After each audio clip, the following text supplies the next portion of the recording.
Halo, selamat sore pemirsa. Demikian tadi berita pilihan iNews Sore bersama saya Syafaati Suryo yang akan menyampaikan informasi menarik dan terbaru selama 2 jam ke depan. Pemirsa, warga berdesak-desakan berebut beras murah di Kota Pangkal Pinang, Kepulauan Bangka Belitung. Tak jarang terjadi pertengkaran di tengah antrean.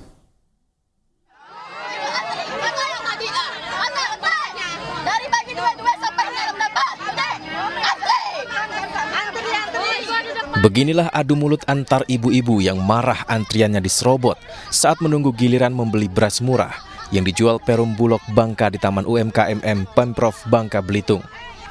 Berdesak-desakan dan saling serobot tak terhindarkan karena ribuan warga memburu beras murah.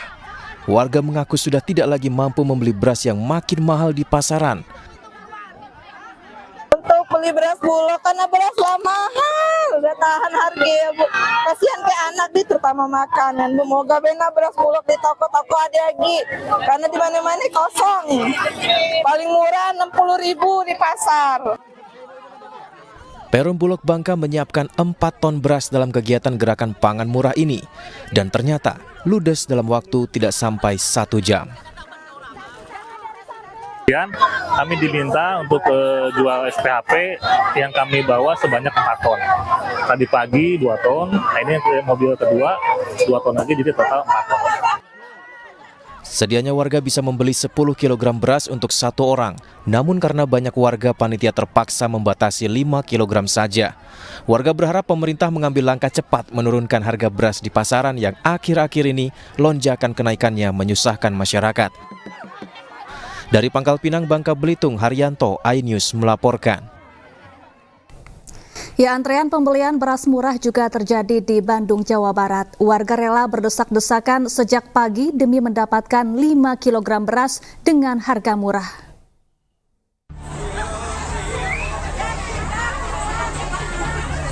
Ibu-ibu siapkan uang pas agar lebih harapan menggunakan uang pas 53.000.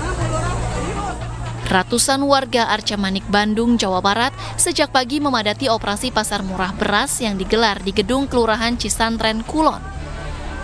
Warga yang didominasi ibu-ibu ini rela berdesakan demi mendapatkan 5 kg beras. Petugas kelurahan pun kewalahan mengatur warga yang datang tanpa henti.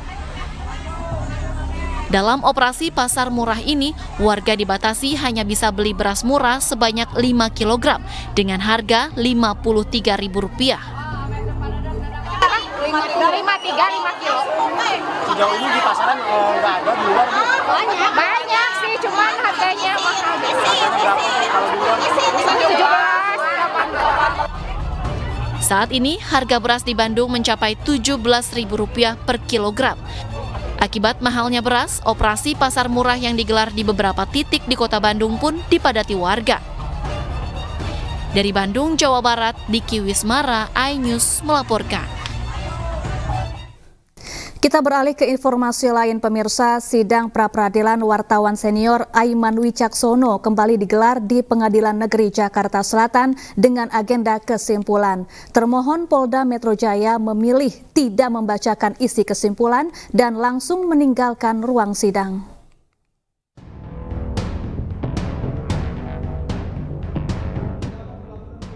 Pengadilan Negeri Jakarta Selatan kembali menggelar sidang pra-peradilan dengan pemohon wartawan senior Aiman Wicaksono dan termohon Polda Metro Jaya. Agenda siang hari ini adalah pembacaan kesimpulan dari masing-masing pihak.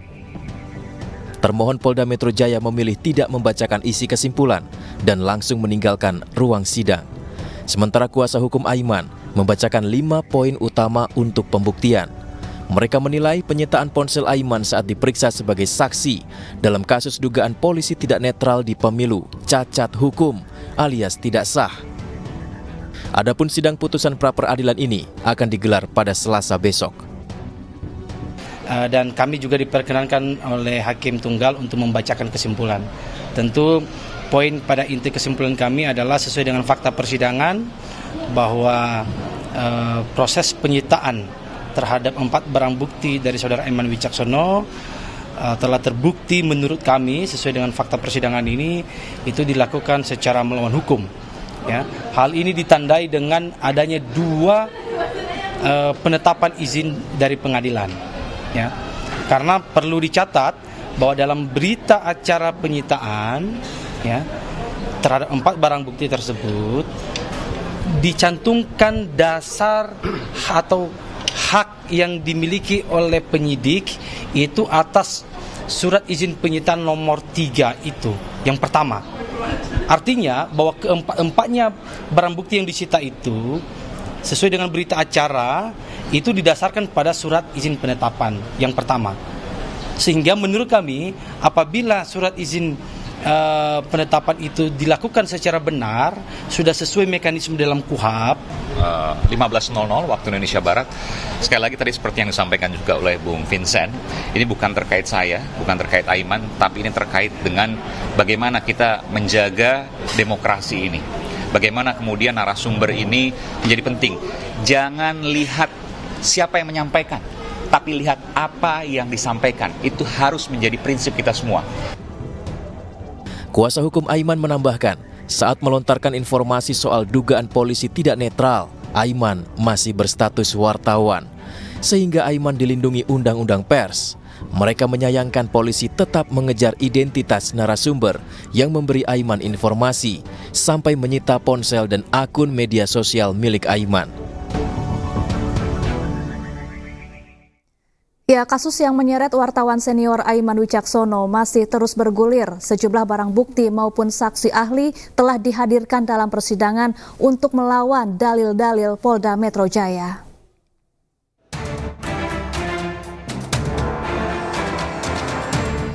Kasus Aiman Wicaksono terus bergulir. Usai menjalani sidang pra-peradilan dengan pembacaan duplik terhadap Polda Metro Jaya, Aiman bersama tim kuasa hukumnya menghadirkan 2 orang saksi, yakni ahli pers yang menerangkan legal standing status Aiman pada 11 November 2023 saat bicara mengenai adanya dugaan ketidaknetralan aparat di pemilu 2024. Selain itu, ahli di bidang hukum pers yang menjelaskan konstruksi hukum kasus Aiman kepada majelis hakim, termasuk surat perintah penyitaan atas ponsel Aiman yang dinilai cacat formil. Kedua saksi ahli menjelaskan kedudukan Aiman sebagai wartawan termasuk hak yang dimiliki untuk melindungi narasumber. Tidak melekat kepada wartawan. Dan sebagaimana dalam dalil kami, dalam permohonan kami, tegas kami sampaikan bahwa saudara Aiman Wicaksono pada saat menerima berkomunikasi pertama kali dengan narasumber ini masih berstatus sebagai wartawan dan belum menjadi caleg definitif atau caleg dalam daftar calon tetap KPU tanggal 4 November 2023. Karena saudara Aiman Wicaksono menerima berkomunikasi pertama kali itu di bulan Oktober. Ini harus dicatat. Oleh karena itu, poin pesan penting yang kami terima terhadap ahli hukum pers itu adalah hak tolak itu melekat sejak Oktober itu. Terkait kasus ini, Aiman pun mendapatkan sejumlah dukungan. Salah satunya koalisi masyarakat sipil yang menyatakan seharusnya hal tersebut bisa menjadi kritik untuk membangun pemilu. Kami bersama koalisi masyarakat sipil kawal pemilu demokratis sejak awal menyoroti segala hal baik yang sifatnya informasi ataupun kritik terhadap penyelenggaraan pemilu. Salah satunya sebagaimana disampaikan oleh saudara Aiman Wicaksono yang juga merupakan objek atau materi yang kita sampaikan kepada negara, baik melalui kanal publik media massa, baik melalui kanal penyelenggaraan pemilu yang resmi, Bawaslu, DKPP ataupun KPU, itu keseluruhannya tujuannya adalah untuk membuat pemilu kita agar tetap demokratis.